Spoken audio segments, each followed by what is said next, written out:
जंहिं टोले नवां हिते मुल्क में गदर मचायो उहो ई अॼु नई तरीक़े सां पाकिस्तान जे ख़िलाफ़ वारदातूं करे रहिया आहिनि।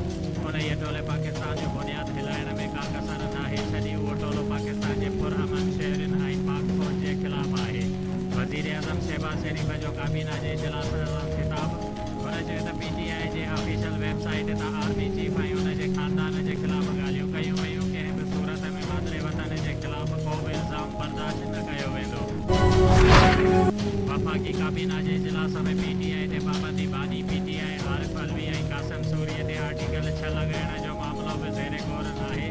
वफ़ाक़ी वज़ीर क़ानून चयो त हुकूमत वटि तहरीक इंसाफ़ ते पाबंदीअ लाइ मवाद मौजूदु आहे। पार्लियामेंट हाउस में सहाफ़ियुनि सां ॻाल्हाईंदे चयो त रेफरेंस दायर करण खां पहिरियां इत्तेहादियुनि खे बि गॾु मिलायो वेंदो। वज़ीर आला ख़ैबर पख्तूनख्वा अली अमीन गडापुर बनोज जरगे खां समूरा मुतालबा मञी वरिता। सरकारी ज़रियनि मुताबिक़ मुतालबा एपेक्स कमेटीअ जे साम्हूं रखिया वेंदा। एपेक्स कमेटीअ जे इजलास में फ़नो बाक़ीअ जे मुतालिक़ कमीशन ठाहिण जो तरीक़ेकार ते बि गौर थींदो। 9 अप्रैल 2022 ते हिकु चैनल अहिड़ो माहौल ठाहियो जीअं मार्शल लॉ लॻण वारो आहे। चाहियां थो त जॾहिं बि मार्शल लॉ जो ख़तरो हुजे अदालतूं खुलियल हुजनि।